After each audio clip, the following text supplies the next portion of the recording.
Welcome to my channel. ఈ వీడియోలో AP ప్రభుత్వ పెన్షనర్లందరికీ ఇప్పుడే అందిన తాజా వార్త.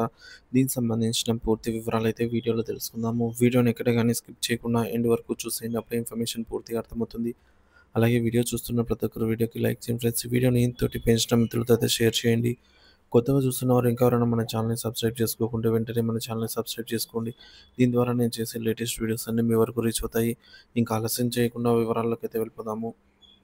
ఫ్రెండ్స్, ఇక విషయానికి వచ్చినట్లయితే ఆంధ్రప్రదేశ్ రాష్ట్రంలో వేలాది మంది విశ్రాంత ఉద్యోగులు తమకు చట్టబద్ధంగా చెందవలసిన ఆర్థిక ప్రయోజనాల కోసం ఏళ్ల తరబడి అయితే నిరీక్షిస్తూ ఉన్నారు. ముఖ్యంగా 2022లో ప్రకటించిన నూతన పీఆర్సీ అనగా 11వ పీఆర్సీ సిఫార్సుల అమల్లో ఏర్పడిన గందరగోళం, అంటే దీన్ని ముఖ్యంగా 11వ పీఆర్సీని రివర్స్ పీఆర్సీగా కూడా పరిగణించవచ్చు. సో అవి అందరికీ తెలిసిందే ఎందుకేమిటనేది. సో ఈ యొక్క గందరగోళాన్ని మరియు వారిని తీవ్ర ఆందోళనకు అయితే మరింత గురి చేస్తోంది. మరి పెంచిన గ్రాట్యుటీ మరియు ఎర్న్డ్ లీవ్స్, ఈ యొక్క పెరగాల్సిన గ్రాట్యుటీ, ఎర్న్డ్ ఈఎల్స్, ఎన్కాష్మెంట్ సంబంధించి బకాయిలు అందక అనేక మంది పెన్షనర్లు న్యాయస్థానాలను ఆశ్రయించాల్సి వచ్చింది. ఈ సమస్యల పూర్తి వివరాలైతే ఇక్కడ తెలుసుకుందాము. మొదటిది గ్రాట్యుటీ వివాదం. గ్రాట్యుటీ వివాదానికి వచ్చినట్లయితే పెంచిన ప్రయోజనం అందని ఫలం, ఇది ఒక వివాద నేపథ్యం అన్నమాట. ఇందులో ముఖ్యంగా మనకు 2022లో 11వ పీఆర్సీ సిఫార్సులలో భాగంగా రాష్ట్ర ప్రభుత్వం ఉద్యోగుల గ్రాట్యుటీ పరిమితిని 12 లక్షల నుంచి 16 లక్షలకు పెంచుతూ 11వ పీఆర్సీలోనే ఈ నిర్ణయం అయితే తీసుకుంది. అయితే ఈ పెంపుదల జనవరి 1, 2022 తర్వాత పదవి విరమణ చేసిన వారికి మాత్రమే వర్తిస్తుందని ప్రభుత్వం ఒక జీవో జారీ చేసింది. ఇది తీవ్ర వివాదానికి అయితే దారితీసింది. ఎందుకంటే యాక్చువల్‌గా 11వ పీఆర్సీ అనేది మనకు 2018 నుండే అమలు కావాల్సి ఉందన్నమాట. సో దాన్ని మనకు మానిటరీ బెనిఫిట్ ఇస్తూ 2022 నుంచి అయితే ఇంప్లిమెంట్ చేశారు. అయితే ఈ యొక్క జియో ఏదైతే జారీ చేశారో ఇది తీవ్ర వివాదానికి దారితీసిందని చెప్పవచ్చు. ఇక న్యాయ పోరాటం. పీఆర్సీ సిఫార్సుల ప్రయోజనాలు సాధారణంగా జూలై 1, 2018 నుండి లేదా కనీసం మానిటరీ బెనిఫిట్ వర్తించే ఏప్రిల్ 1, 2020 నుండి అమలు కావాల్సి ఉండగా ప్రభుత్వం ఈ నిబంధనను ఉల్లంఘించిందని అయితే ఇక్కడ స్పష్టంగా అర్థమవుతోంది. సో ఈ యొక్క మానిటరీ బెనిఫిట్ యాక్చువల్‌గా జూలై 1, 2018 నుంచి అయితే ఇంప్లిమెంట్ కావాల్సి ఉంది. ఈ యొక్క 11వ పీఆర్సీ అన్నమాట. లేదా కనీసం మానిటరీ బెనిఫిట్ వర్తించే ఏప్రిల్ 1, 2020 నుంచైనా, అంటే యాక్చువల్ డేట్ కంటే 2 సంవత్సరాల తర్వాత నుంచైనా కూడా అమలు కావాల్సి ఉండగా ఈ యొక్క జీవోలో 2022 నుంచి ఇంప్లిమెంట్ చేస్తూ ఉండడం తీవ్ర చర్చకు దారితీసిందన్నమాట. సో ఇది ప్రభుత్వం నిబంధనను ఉల్లంఘించని చెప్పవచ్చు ఇక్కడ. దీంతో జూలై 1, 2018 నుండి డిసెంబర్ 31, 2021 మధ్య కాలంలో పదవి విరమణ చేసిన వేలాది మంది ఉద్యోగులు తమకు అన్యాయం జరిగిందని భావించి పెంచిన 16 లక్షల గ్రాట్యుటీని తమకు కూడా వర్తింపజేయాలని కోరుతూ గౌరవ ఆంధ్రప్రదేశ్ హైకోర్టును ఆశ్రయించారు.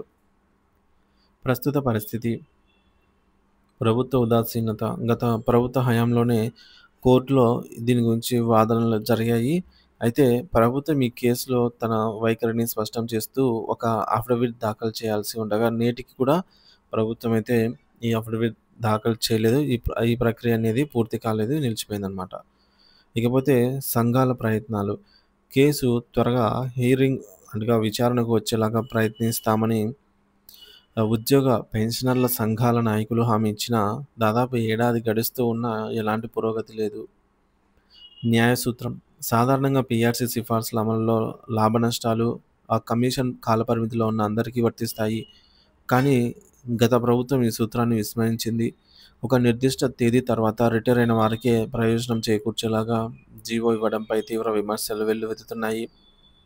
ఆనాడు ప్రభుత్వానికి అనుకూలంగా ఉన్న జేఏసీ నాయకుల వైఖరి వల్ల కూడా ఉద్యోగులు, పెన్షనర్లు తమ గళం వినిపించలేకపోయారు.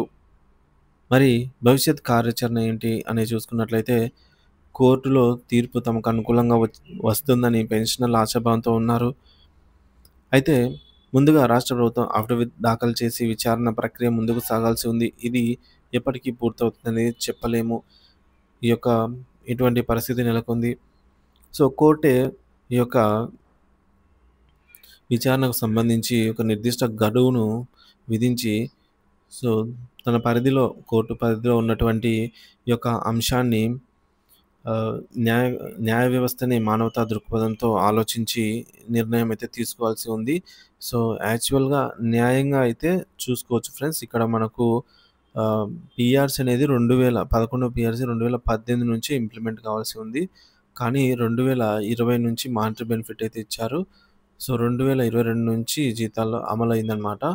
సో, దీని తాలూకా అరియర్స్ కూడా చెల్లించలేదు కాబట్టి ఈ యొక్క తీర్పనేది కోర్టు మానవతా దృక్పథంతో ఆలోచించి అనుకూలంగా అయితే ఇవ్వవలసిన అవసరం ఎంతైనా ఉందనైతే చెప్పవచ్చు. ఇకపోతే రెండవ సమస్య అండి. ఎర్న్డ్ లీవ్స్ బకాయిల సమస్య. క్లారిఫికేషన్ పేరుతో జాప్యం. అసలు సమస్య ఏంటంటే పీఆర్సీ యొక్క ఆర్థిక ప్రయోజనాలైనటువంటి మానిటరీ బెనిఫిట్ ఏప్రిల్ 1, 2020 నుండి వర్తిస్తాయి. ఈ తేదీ తర్వాత పదవి విరమణ చేసిన ఉద్యోగులు తమ చివరి జీతం ప్రకారంగా ఈఎల్ ఎన్‌క్యాష్‌మెంట్ మొత్తాన్ని పొందారు పాత స్కేల్స్ ప్రకారంగా. అయితే నూతన పీఆర్సీ స్కేల్స్ అమల్లోకి వచ్చిన తర్వాత పాత మరియు కొత్త స్కేల్స్ మధ్య ఉన్న వ్యత్యాసానికి డిఫరెన్స్‌కి సంబంధించిన బకాయిలను ప్రభుత్వం చెల్లించాల్సి ఉంది. కానీ స్పష్టమైన ఆదేశాలు లేవు మరియు ప్రభుత్వం నుంచి క్లారిఫికేషన్ రాలేదు అనే కారణాలతో సబ్ ట్రెజరీ అధికారులు ఈ బకాయి బిల్లులను తిరస్కరిస్తున్నారు. ఇదొక వింత వాదన. గతంలో అన్ని పీఆర్సీల అమలు సమయంలో ఈఎల్ బకాయిల చెల్లింపులకు ఎటువంటి ప్రత్యేక క్లారిఫికేషన్ అవసరం లేకుండానే చెల్లింపులైతే జరిగాయి. కానీ ఈసారి మాత్రం అధికారులు క్లారిఫికేషన్ కోరడం ఒక వింతగా ఉంది అనైతే అనిపిస్తోంది. ఇది కేవలం జాప్యం చేసే ఎత్తుగడ అనైతే పెన్షనర్స్ ఆరోపిస్తున్నారు. ఎందుకంటే మనకు గతంలో చూసుకున్నట్లయితే ఎటువంటి క్లారిఫికేషన్ ఏమీ తీసుకోలేదు. కానీ ఇప్పుడు క్లారిఫికేషన్ అయితే కోరడాన్ని కొద్దిగా ఆలోచించాల్సిన విషయం అనే చెప్పవచ్చు. ఇక గత ప్రభుత్వం జారీ చేసిన మౌలిక ఉత్తర్వులే ఈ గందరగోళానికి కారణమని కూడా పలువురు భావిస్తూ ఉన్నారు. సో, ఈ 2 పెద్ద సమస్యలైతే ఈ విధంగా మనము భావించాల్సి అయితే ఉంది. ఇక ప్రస్తుత కదలిక. గత 2 ఏళ్లుగా ఈ సమస్యపై ఉద్యోగ పెన్షనర్ల సంఘాలు పెద్దగా దృష్టి సారించలేదు. దీంతో లక్షలాది రూపాయల బకాయిలు రావాల్సిన పెన్షనర్ల ఆహ్, లక్షలాది రూపాయలు బకాయిల రూపంలో రావాల్సిన పెన్షనర్స్ అందరూ కూడా నిస్సహాయంగా ఎదురుచూస్తున్నారు. ఇటీవల ఏపీ ఎన్‌జీఓ నూతన అధ్యక్షుడిగా ఎన్నికైన విద్యాసాగర్ గారి ఆధ్వర్యంలో జేఏసీ ఈ సమస్యను పరిష్కరించాలని కోరుతూ ప్రభుత్వానికి ఒక వినతి పత్రం సమర్పించింది. ఇది సమస్య పరిష్కారం దిశగా ఒక చిన్న అడుగు ముందడుగుగా భావిస్తున్నారు పెన్షనర్ల విజ్ఞప్తి. వందలాది మంది పెన్షనర్లు తమ జీవిత చరమకంలో ఆర్థికంగా ఇబ్బందులు పడుతున్నారని, ఈ సమస్యల పరిష్కారానికి జేఏసీ నాయకులు, రాష్ట్ర పెన్షనర్ల సంఘాలు మరియు ఇతర సంబంధిత సంఘాల వారు ప్రభుత్వంతో చర్చించి అవసరమైన క్లారిఫికేషన్ ఉత్తర్వులను వెంటనే ఇప్పించేలాగా కృషి చేయాలనైతే రాష్ట్ర వ్యాప్తంగా ఉన్న విశ్రాంత ఉద్యోగులు కోరుతూ ఉన్నారు ఫ్రెండ్స్.